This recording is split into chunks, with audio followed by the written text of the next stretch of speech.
Banten adalah kota yang kaya sejarah dan memiliki ciri khas karena berada di antara dua tradisi utama Nusantara, yaitu tradisi kerajaan Jawa dan tradisi tempat perdagangan Melayu berawal.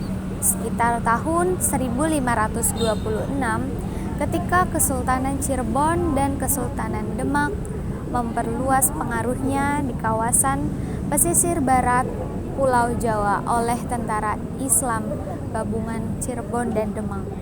Sebelum Islam masuk ke Banten pada abad ke-15, pusat pemerintahan Banten berada di Banten Girang yang merupakan situs kerajaan pada masa Hindu-Buddha pada abad ke-10.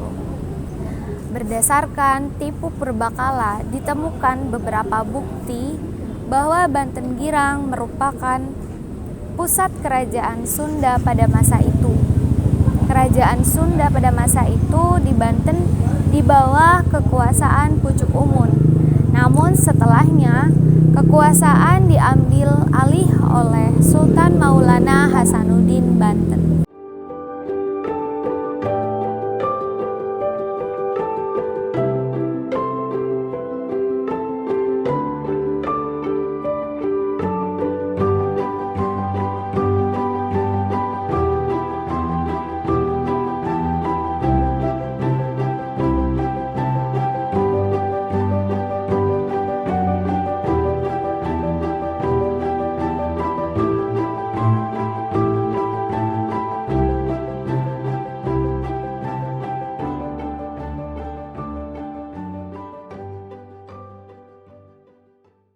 Keraton Surosoan merupakan pusat pemerintahan Kesultanan Banten yang dibangun pada masa pemerintahan Maulana Hasanuddin Banten pada tahun 1552 sampai dengan 1570.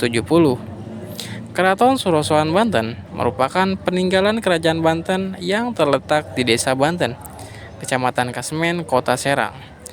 Dikutip kabar Banten dari kanal YouTube Eru Wahyudi bahwa Keraton Surosoan Banten merupakan pembangunan kota Banten sebagai negara kota, sekaligus kota bandar, dilakukan sejak Maulana Hasanuddin Banten, Maulana Yusuf dan mencapai puncaknya pada masa Sultan Ageng Tirtayasa.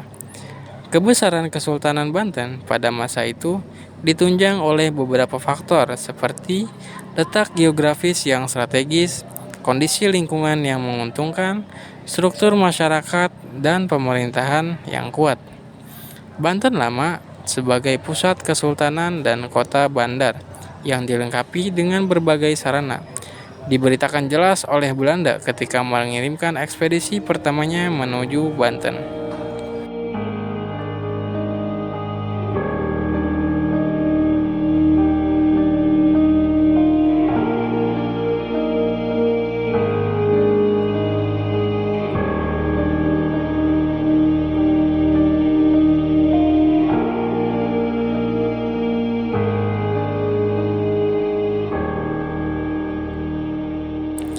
Di bawah kepemimpinan Cornelis de Houtman, Cornelis de Houtman menggambarkan keberadaan kota dengan keraton, masjid, alun-alun, pasar, pelabuhan, jalan, perdagangan di Pasar Karangantu, perkampungan penduduk dari berbagai tempat di Indonesia, struktur masyarakat dan pemerintahan Banten pada akhir abad ke-16. Pada masa itu, terdapat kelompok masyarakat yang berasal dari Melayu, Turki, Belanda, Cina, Arab, Persia, Portugis, dan yang lainnya.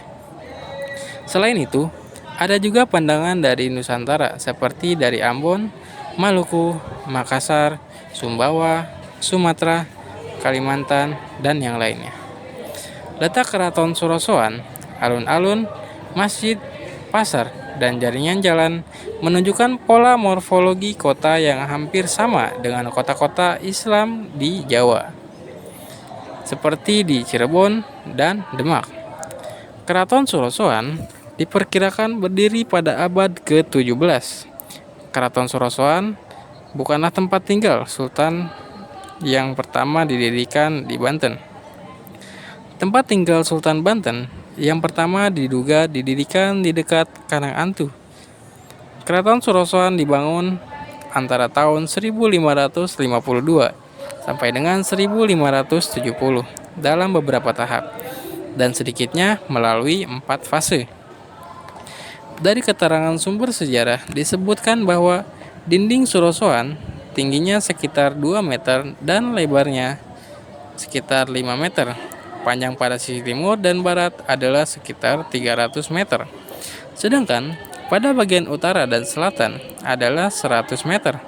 Adapun luas keseluruhan yang dibentangi adalah sekitar 3 hektar. Pada setiap sudut benteng terdapat bastion yang berbentuk intan, dan di tengah dinding utara dan selatan berbentuk setengah lingkaran. Benteng Surosoan memiliki 3 pintu gerbang, yaitu pintu utara, pintu timur, dan pintu selatan. Gerbang timur dan utara dibuat dalam bentuk lengkung, dimaksudkan untuk mencegah tembakan langsung jika pintu gerbang dibuka. Kedua gerbang dibuat dengan atap setengah silinder. Di luar benteng juga dibuatkan kanal yang menyatu dengan Sungai Cibanten, sehingga mengelilingi Keraton Surosoan. Berdasarkan penelitian arkeologis, diduga terdapat beberapa tahap pada pembangunan Keraton Surosoan. Pada fase pembangunan awal, dinding yang mengelilingi istana lebarnya antara 100 meter sampai dengan 125 meter. Dinding tersebut dibuat tanpa bastion dan dibangun dari susunan buta berukuran besar yang dicangkok dengan adonan tanah atau lempung. Pada fase pembangunan pertama terjadi pada masa pemerintahan Maulana Hasanuddin. Pada masa Maulana Hasanuddin, pembangunan fase kedua didirikan dinding bagian dalam dan bastion. Dinding bagian dalam berfungsi sebagai penahan api atau kebakaran. Jadi, antara fase pertama dan kedua telah terjadi perubahan fungsi dinding, yaitu dari yang berfungsi sebagai tembok keliling, kemudian menjadi di tembok pertahanan dengan unsur Eropa. Selain sumur, sumber air untuk memenuhi kebutuhan keraton diperoleh dari Danau Kasikarti yang airnya berasal dari danau buatan yang dibangun pada masa Kesultanan Maulana Yusuf pada tahun 1570 Masehi. Danau ini diperuntukkan sebagai pemasok air bersih ke keraton yang berjarak 1,5 km dengan beda ketinggian 3 meter.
disertai pembangunan kerajaan dengan 4 komponen utama. Pertama, istana sebagai pusat pemerintahan dan tempat tinggal raja-raja.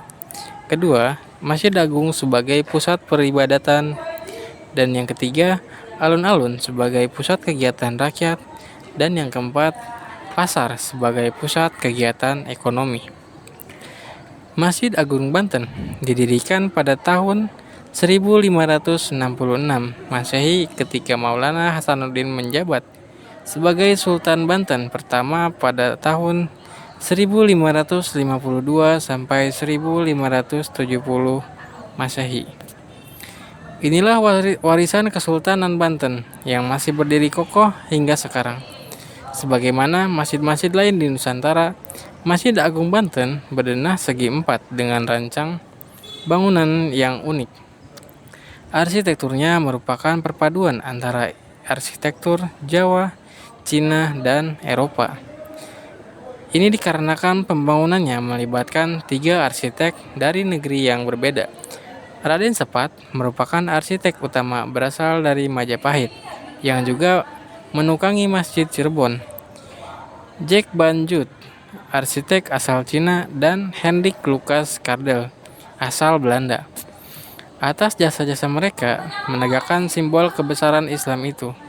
Jack Banjut dianugerahi gelar bangsawan dari Kesultanan dengan nama Pangeran Adiguna. Sedangkan Hendrik Lucas Kardel yang kemudian diketahui memeluk Islam mendapatkan gelar Pangeran Wiraguna. Bentuk arsitektur lokal karya Raden Sepat dapat dilihat dari 4 tiang penyangga atau sakaguru di bagian dalam bangunan masjid. Di ruangan ini terdapat mimbar kuno berukir indah yang menegaskan kuatnya nuansa lokal.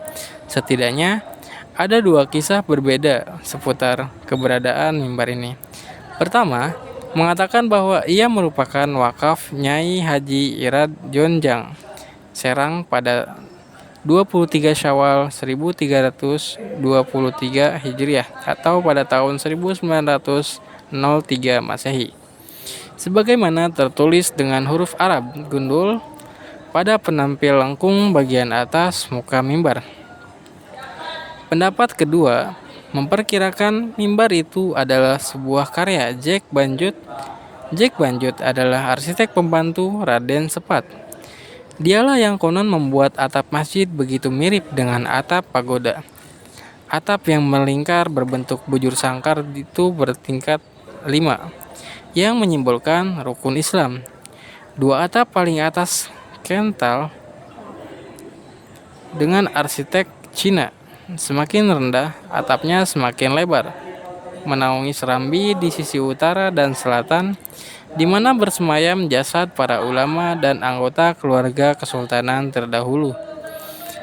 Adapun karya Hendrik Lucas Kardel berupa menara setinggi 24 meter yang terletak di sebelah timur masjid. Bentuknya segi 8, pintu masuk melengkung pada bagian atas, konstruksi tangga melingkar seperti spiral, dan kepalanya memiliki 2 tingkat. Ini adalah arsitektur khas Belanda. Karena itu, keberadaannya menjadi kurang serasi dengan bangunan masjid. Semula, bangunan ini bukanlah menara azan, tetapi menara rambu dan pengintai untuk pelabuhan Banten yang terkenal sibuk. Ada yang berupaya memaknai bentuk bangunan menara dengan sudut pandang Islam. Segi 8 disinyalir hasil pembagian dari 24 dibagi 3. 24 adalah simbol waktu, yaitu 24 jam. Sementara 3 adalah simbol dari ibadah, ma'isyah atau sumber nafkah, dan istirahat atau istirahat. Jadi, pesan yang ingin disampaikan agar umat Islam memanfaatkan waktu sebaik-baiknya untuk ketiga hal tersebut, yang masing-masing memiliki alokasi waktu sebanyak 8 jam.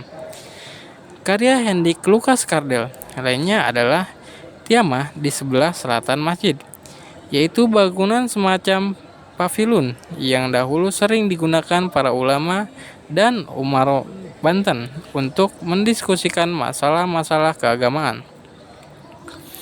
Langgam Eropa sangat jelas pada bangunan itu.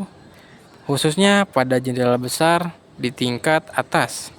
Jendela itu dimaksudkan untuk mengatur sirkulasi cahaya dan udara. Sekarang, Tiamah digunakan untuk menyimpan benda-benda peninggalan Kesultanan Banten. Saat ini, Masjid Agung Banten masuk dalam wilayah Desa Banten Lama, sekitar 10 km sebelah utara Kota Serang, ibu kota Provinsi Banten. Keberadaannya menjadi tujuan wisata religius, sejarah, pendidikan, dan budaya. Pada hari-hari besar, misalnya peringatan Maulid Nabi Muhammad SAW, ribuan peziarah dari dalam dan luar daerah menyatu memperingati kelahiran baginda Rasul. Keberadaan makam ulama dan keluarga kesultanan serta museum menambah daya tarik menjadi masjid bagi masyarakat. Para peziarah yang datang tidak hanya untuk beribadah, tetapi juga memperluas wawasan tentang sejarah perjalanan bangsa. Dengan demikian, masjid tidak semata sebagai tempat di mana hamba bermunajat kepada Tuhannya, tetapi juga sarana menginternalisasi nilai-nilai sejarah dan budaya.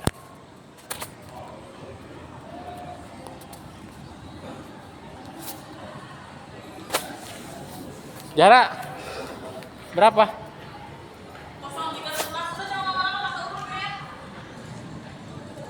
Ya,